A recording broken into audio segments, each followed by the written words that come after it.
Top 7 con cá mập trắng lớn nhất thế giới. Cá mập trắng, còn được gọi là cá mập trắng lớn, là loài cá mập to lớn thứ 3 còn tồn tại ở biển và cũng là loài nguy hiểm nhất trong số các loài cá mập.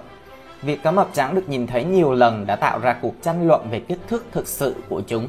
Đó là lý do tại sao hôm nay mình sẽ giới thiệu 7 con cá mập trắng lớn nhất có kích thước đã được các chuyên gia xác minh. Chúng ta bắt đầu nhé. 7. Cá thể ở Kojima. Trong mùa xuân năm 1945 tại Kojima, một thị trấn phía đông của Havana đã truyền cảm hứng cho tác phẩm Ông già và biển cả của Ernest Hemingway, một trong những chiến công vĩ đại nhất trong lịch sử ngư nghiệp đã diễn ra. Một sinh vật biển lạ mặt đã tàn sát số cá trong khu vực này. Vì vậy, một nhóm ngư dân gan dạ đã quyết định vào biển để săn bắt. Cách bờ biển hơn 10 dặm, gần kênh đường biển dẫn vào thủ đô Cuba, họ triển khai một cách đánh bắt cá thủ công còn gọi là lưỡi câu dài. Lưỡi câu dài này được sắp xếp với các bè nổi tự do trên mặt nước, từ đó treo các lưỡi câu có mồi trên dây cáp ở độ sâu khác nhau. Cách này có thành công hay không? Tất nhiên là có. Ngày hôm sau có cái gì đó to lớn đã mắc câu và trong 2 giờ họ đã phải rất cố gắng để kéo nó lên bề mặt. Điều họ phát hiện đã làm cho cả cộng đồng bất ngờ. Huyền thoại về một con quái vật dưới nước hóa ra là một con cá mập trắng khổng lồ dài 6,4 mét. Thực sự ấn tượng. Và mặc dù con cá mập đã bị bắt giữ và giết chết trước khi xác định kích thước, chiều dài được đề cập đã được xác minh bởi các chuyên gia là Richard Ellis và John E. McCosker, tác giả cuốn sách Cá mập trắng lớn. Hồ sơ hình ảnh này cho phép chúng ta quan sát kích thước của nó so với những người đứng xung quanh. Một bức ảnh lịch sử, không còn nghi ngờ gì nữa. Ngoài ra, con cá mập còn được gọi là quái vật ở Kojima, được ghi nhận bởi báo Le Monde của Pháp, nặng 3.175 kg. Ấn tượng hơn nữa, riêng gan của nó đã đạt trọng lượng là 680 kg. Bây giờ chúng ta hiểu tại sao người ta nói rằng đạo diễn nổi tiếng Steven Spielberg đã dựa trên kích thước thực tế của con cá mập Cuba này cho bộ phim Hàm cá mập. Tuy nhiên, các nghiên cứu sau đó cho thấy các thông tin vừa rồi chưa chính xác. Con cá mập này có chiều dài chỉ khoảng 4,9 mét, tức là vẫn nằm trong phạm vi kích thước tối đa thông thường mà thôi.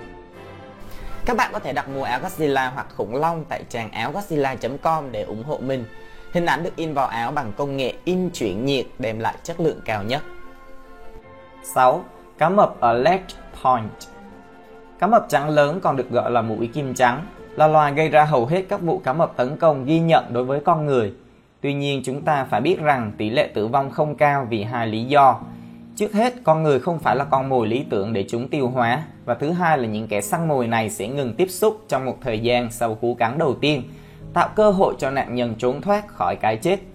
Nhiều cuộc săn cá mập chủ động và thậm chí là vô tình săn được các cá thể cá mập lớn, như con cá mập được ghi nhận vào năm 1987 tại Tây Úc. Chính ở đó, ngay tại Lake Point, họ đã bắt giữ một trong những con cá mập trắng lớn nhất trong lịch sử. Kích thước của nó đã được kiểm tra bởi chuyên gia hải dương học John Ernest Randall. Chiều dài đáng kinh ngạc của con cá mập đạt 6 mét. 5. Cá mập ở Mexico. Vào tháng 4 năm 2012, hai ngư dân thương mại tên là Guadalupe và Pantalla vào biển Cortez tìm kiếm những gì họ thường bắt được, như cá lưỡi trâu hoặc các loại cá khác, nhưng không bao giờ tưởng tượng được là họ sẽ gặp phải một con cá mập khổng lồ ngoài khơi bờ biển của tiểu bang Sonora, phía tây bắc của Mexico. Khi họ ném lưới xuống nước, bất ngờ một con cá mập trắng lớn dài 6,04 mét bị mắc kẹt giữa chúng. May mắn cho những người đàn ông này, con cá mập trắng nặng 907 kg đã chết. Rất sợ hãi bởi những gì đã xảy ra, họ quyết định buộc nó từ cổ vào con thuyền nhỏ dài 6,7 mét và kéo nó 2 dặm vào bờ, nơi hàng chục người khác giúp họ kéo nó lên bãi biển. Cuối cùng, con cá mập trắng đã bị cắt thành từng miếng và ngạc nhiên hơn nữa, họ đã tìm thấy trong đó 2 con sư tử biển. Không thể phủ nhận đây là một trong những cá thể to lớn nhất tính đến nay. 4. Cá mập ở Canada. Vào một ngày hè nóng nực của tháng 8 năm 1993, một người bản địa tên là David McKendrick cùng với em trai Steven và đoàn làm việc của anh ta đã đánh bắt cá gần bờ đảo Prince Edward ở Canada. Bất ngờ khi họ đang cách bờ 12 dặm thì lưới bắt đầu chuyển động như ai đó đang cố lấy cá ra. Một con cá mập khổng lồ đã bị mắc kẹt ở đó, gây kinh ngạc cho tất cả. Một con cá mập trắng lớn đã bơi đến vùng nước này. Theo phòng thí nghiệm nghiên cứu cá mập Canada ở Bedford, sinh vật biển đáng sợ này dài 6,1 mét. McKendrick sốc đến nỗi ông thậm chí không chụp hình của con cá mập, bỏ qua tầm quan trọng của chiến tích này. Cùng với đội ngũ của mình, họ đã bán cái miệng rộng 91cm với khoảng 130 cái răng cho một bảo tàng ở Miami, do sự nổi tiếng của hàm cá mập sau bộ phim George. Sau đó, họ chôn cất các phần còn lại của nó trong một cánh đồng cát gần đó. Tuy nhiên, vì đó là một trong số ít những lần cá mập xuất hiện xung quanh các đảo, 2 tuần sau đó nó đã được khai cuộc để thực hiện một số nghiên cứu. Theo phân tích của xương sống, cá thể này là con cái và chỉ mới 19 tuổi, khá trẻ nếu chúng ta biết rằng cá mập trắng sống từ 60 đến 80 năm. Có lẽ điều này càng khiến ngư dân McKendrick cảm thấy tội lỗi nhiều hơn. Anh ấy không giống với hình ảnh của người hùng Quint trong phim Hàm cá mập. Ở vị trí số 3 đó chính là Deep Blue. Năm 2013, hình ảnh của con cá mập trắng lớn này đã lan truyền trên khắp thế giới. Vì vậy, với sự nổi tiếng của nó, bạn nên biết rằng đó là một trong những cá thể lớn nhất từng được thấy. Mặc dù không phải lúc nào người ta cũng đặt tên cho các loài ở biển dựa trên vẻ ngoài của chúng, con cá mập này đã được đặt tên là Deep Blue.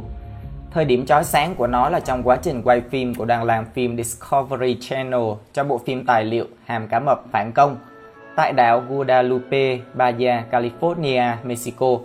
Lúc đó những người cũng đi cùng họ là nhà sinh thái Mauricio Hoyos Padilla và một đội ngũ đại diện cho tổ chức phi lợi nhuận Pelagio Cacunia chuyên nghiên cứu biển. Con cá mập được gắn một bộ phát tín hiệu giúp dễ dàng xác định vị trí và nghiên cứu hành vi của nó. Chúng ta có thể thấy sự xuất hiện của nó rất ấn tượng, không chỉ đối với lũ cá xung quanh có thể trở thành bữa ăn dễ dàng cho nó, mà còn đối với những người lặn ở đó. Mặc dù nó có vẻ đang lang thang một cách bình yên trong khu vực, bạn không bao giờ biết được khi nào những kẻ săn mồi này có thể tấn công. Nó đã cố gắng cắn, và ngay lập tức một trong những người đàn ông lặn dưới nước đã dám chạm vào vây của nó để tránh cho nó bị thương bởi thanh kim loại.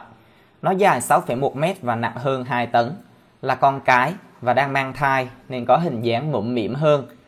Một con cá mập cái với kích thước khổng lồ như vậy có nghĩa là nó đã đẻ rất nhiều con. Deep Blue, 60 tuổi, có thể đã sinh ra khoảng 200 đứa con. Sự xuất hiện của nó đem lại hy vọng cho các nhà bảo tồn biển ở khu vực và khích lệ họ tiếp tục nỗ lực bảo vệ chúng khỏi mọi mối đe dọa. Ở vị trí số 2 đó chính là quái vật ở Australia. Một người đàn ông tên là Vic Hislop, một người Úc gây tranh cãi, đã dành cả cuộc đời của mình cho săn bắt cá mập. Gây tranh cãi?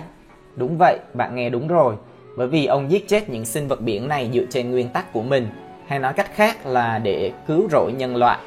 Hislop tin rằng cá mập đã phát triển một sự thích thú thực sự đối với thịt của con người, do kết quả của việc giảm nguồn con mồi ngoài tự nhiên. Ngoài ra, ông tuyên bố rằng cá mập là một sai lầm của Chúa, và sứ mệnh của ông là sửa chữa điều đó bằng cách loại bỏ chúng. Và mặc dù có vẻ mâu thuẫn một chút, Vic ủng hộ bảo vệ các loài cá mập mà ông coi là vô hại như cá mập voi và cá mập hổ cát. Bây giờ hãy đến với thành tích lớn nhất trong lịch sử của ông. Vào năm 1985, thợ săn này bắt được một con cá mập trắng lớn dài ít nhất 6,4 mét dọc theo bờ biển của Úc. Wow! Trong hình ảnh chúng ta có thể thấy cảnh tượng đầy ác mộng, máu chảy lênh láng. Có lẽ con cá mập đã nỗ lực để sống sót, còn Vic Hislop thì rất tự hào về bản thân. Với kinh nghiệm dày dặn trên biển, ông được xem là một huyền thoại trong ngành ngư nghiệp, mặc dù nhiều nhà bảo tồn căm ghét ông. Và ở vị trí số 1 đó chính là cá mập tại biển Seven Star Lake. Xảy ra vào ngày 14 tháng 5 năm 1997 tại huyện Hoa Liên, Đài Loan. Một con cá mập trắng lớn đã bị bắt vào lưới tại biển Hồ Bảy Sao, một nơi mà việc chứng kiến sự hiện diện của sinh vật biển khổng lồ rất gây ngạc nhiên. Bức ảnh này là bằng chứng duy nhất chúng ta có về sự kiện quan trọng này. Và như mọi người có thể thấy, con quái vật đã chết trên bãi biển, bao quanh bởi một nhóm người, có lẽ là ngư dân và người xem. Trọng lượng của con cá mập đặc biệt này là 2,5 tấn và chiều dài của nó được ước tính là 6,7 đến 7 mét. Đó là những số liệu có vẻ chính xác và phù hợp hơn theo các chuyên gia so với những số liệu phóng đại trước đó. Với kích thước ấn tượng của mình, con cá mập trắng lớn tại Đài Loan sẽ đứng đầu bảng xếp hạng này. Nếu các bạn thích các nội dung top về động vật, hãy nhấn like, đăng ký kênh và bật thông báo để không bỏ lỡ bất kỳ video nào nhé. Hẹn gặp lại các bạn vào lần tới.